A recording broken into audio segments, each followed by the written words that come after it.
Adventure film मिनोटोर। इस कहानी की शुरुआत एक नरेशन के साथ होती है जिसमें हमें बताया जाता है कि पुराने समय में बहुत सारी कहानियां लिखी गई थी। हर देवी देवता की कहानी के पीछे एक इतिहास होता है जिसे भुला दिया जाता है।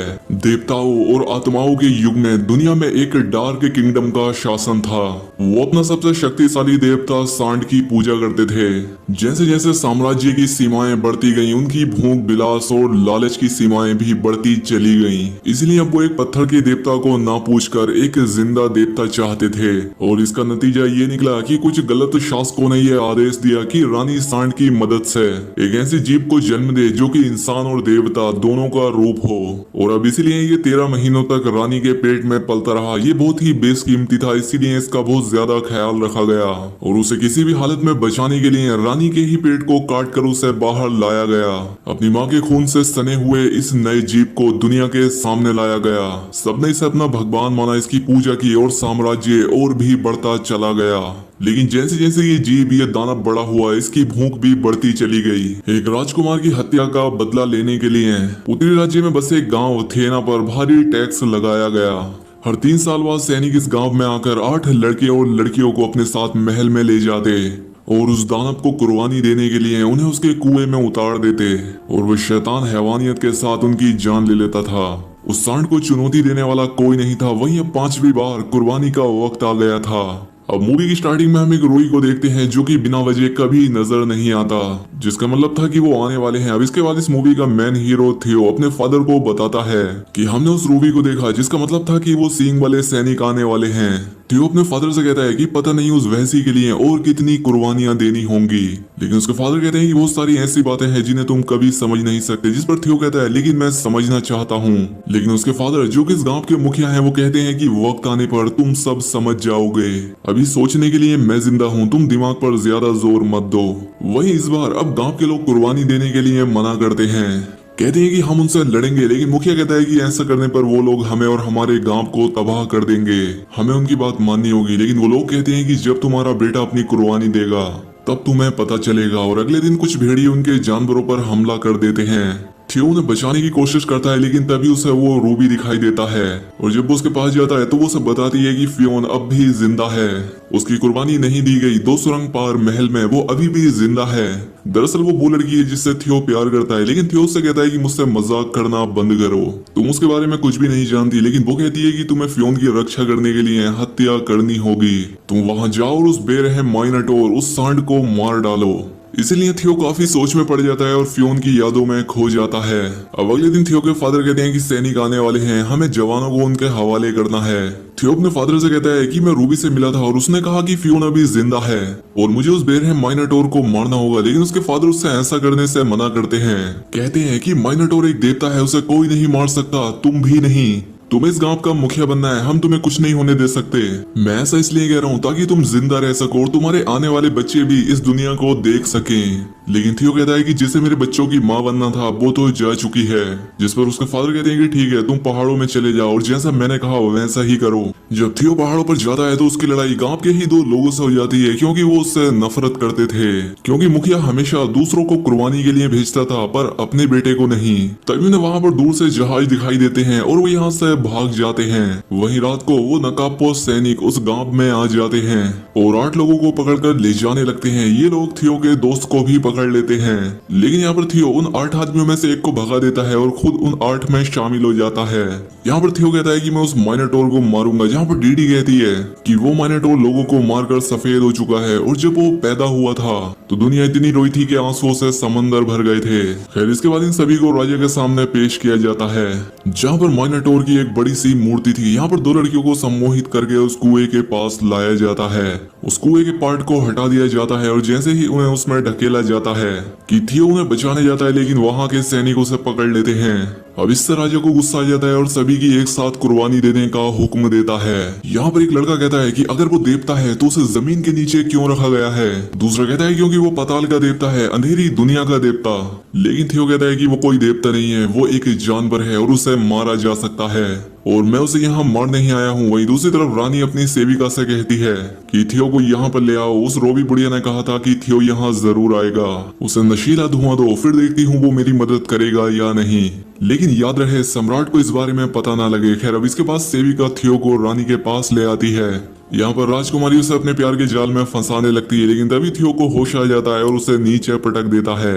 कहता है तुम मुझसे क्या चाहती हो, जिस पर वो कहती है कि मुझे तुम्हारी मदद चाहिए, तुम मुझे उस बेरहम से छुड़ाओ, मैं तुम्हारी गुलाम बन जाऊंगी। उनकी बात यहाँ पर कोई सुन भी रहा होता है। वो थियो से कहती है कि फियोन अभी भी जिंदा है। सम्राट उसके कक्ष में आ जाता है और वो थियो को पकड़ने का हुक्म देता है। थियो यहाँ से भागने की कोशिश करता है, लेकिन एक सैनिक उसे बेहोश कर देता है और सम्राट रानी से कहता है कि कभी मेरे साथ धोखा करने की कोशिश मत करना, और अगर तुम्हें इसी में मजा आता है तो ठीक है, मैं इस महल के सभी नौकर और सैनिकों को तुम्हारे ऊपर छोड़ दूंगा। इसके बाद थियो को कुएं में उल्टा लटका दिया जाता है और उसे जैसे ही नीचे उतारा जाता है तो उसके साथी उसे बचाने की कोशिश करते हैं, लेकिन सम्राट एक एक करके उन सभी को उस कुएं में फेंक देता है और कुएं का पार्ट बंद करा देता है और उस कुएं में से बहुत ही भयानक आवाजें आना शुरू हो जाती हैं और वो भयानक जीव वो माइनोटॉर उनकी तरफ आगे बढ़ता है। वो पहले एक लड़की को जान से मार देता है। वहीं दूसरी तरफ राजकुमारी सम्राट से माफी मांगती है और सम्राट उसे माफ कर देता है। लेकिन हमें यहाँ पर यह भी पता लगता है कि वो राजकुमारी सम्राट की बहन है और ये सम्राट इतना हरामी है कि उसे अपना वंश बढ़ाना चाहता है, लेकिन ना चाहते हुए भी उसे सम्राट की बात माननी पड़ती है।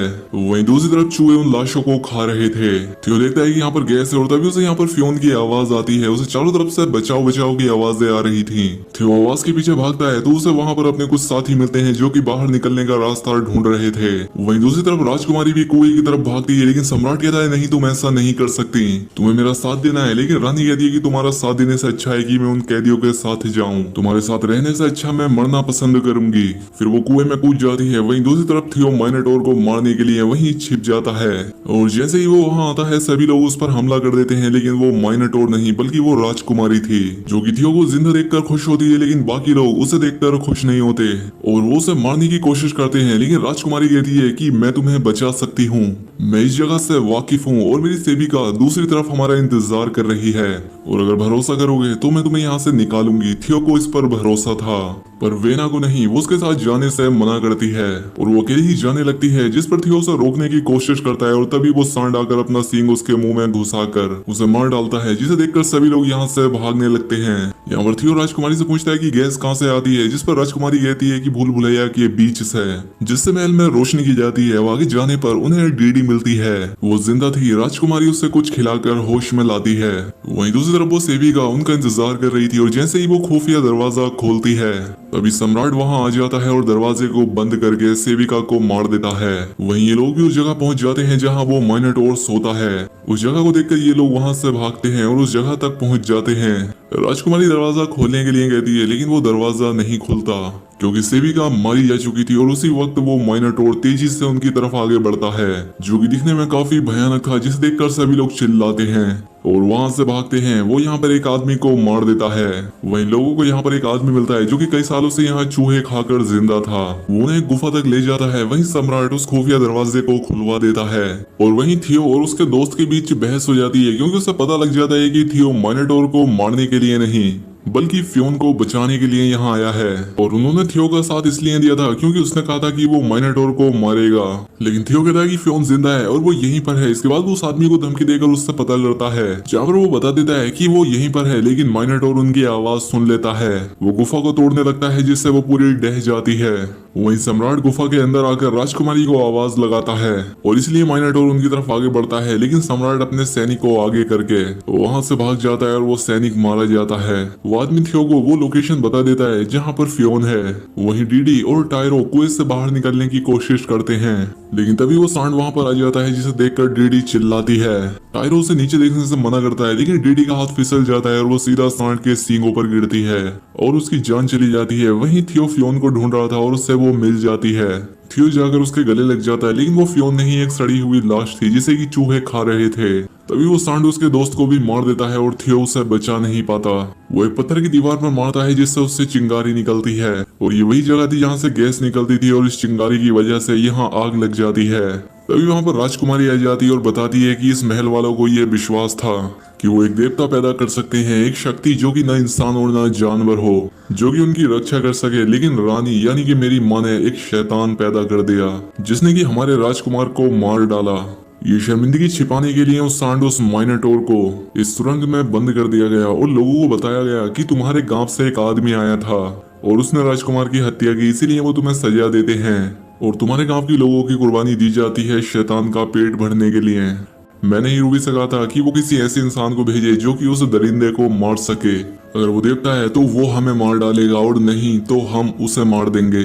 इसके बाद थियो उस जगह पर जाता है जहाँ पर सबसे ज्यादा गैस है और इसके बाद वो सांड राजकुमारी के पीछे आ जाता है और जैसे ही वो उसे मारने वाला होता है कि टायरो यहाँ आ जाता है और राजकुमारी को वहां से भगाकर उस सांड पर हमला कर देता है और खुद की जान दे देता है। अब थियो उस सांड को ललकारता है, इसलिए वो सांड उसकी तरफ आने लगता है कि तभी थियो वहां से हट जाता है और वो सांड पत्थरों के बीच फंस जाता है।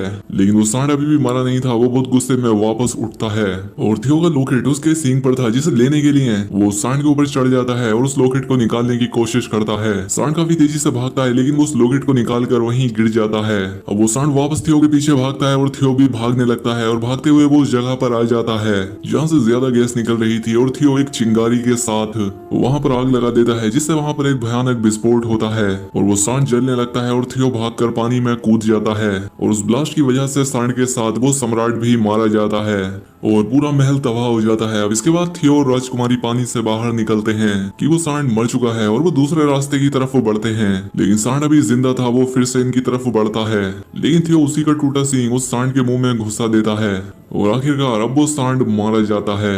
अब उस ब्लास्ट की वजह से वो सुरंग गिरने लगती है और ये लोग वहां से भागते हैं जहां पर उन्हें बाहर निकलने का रास्ता मिल ही जाता है और उनके कुछ साथी जो अभी बच गए थे वो भी उनके साथ बाहर आ जाते हैं। लेकिन वो सम्राट अभी जिंदा था तो राजकुमारी उसकी सांस रोककर उसे मार डालती है और सभी को अपनी शर्मिंदगी के मुखौटे उतारने को कहती है। अब ये साम्राज्य की रानी थी, ये यहाँ पर सभी कैदियों को आजाद कर देती है और थियो जो कि यहाँ पर फियोना को बचाने के लिए आया था लेकिन वो ऐसा कर नहीं सका, लेकिन उसने उस सांड गोड यानी मिनोटोर को जरूर मार डाला। और अब इसी सीन के साथ ये फिल्म, ये कहानी यहाँ पर खत्म हो जाती है। तो दोस्तों उम्मीद करता हूँ आपको वीडियो पसंद आई होगी। अगर वीडियो अच्छी लगी तो वीडियो को लाइक और कॉमेंट करके जरूर बताएं। चैनल पर पहली बार आए हैं तो सब्सक्राइब भी कर ले। मिलते हैं हमारी अगली वीडियो में।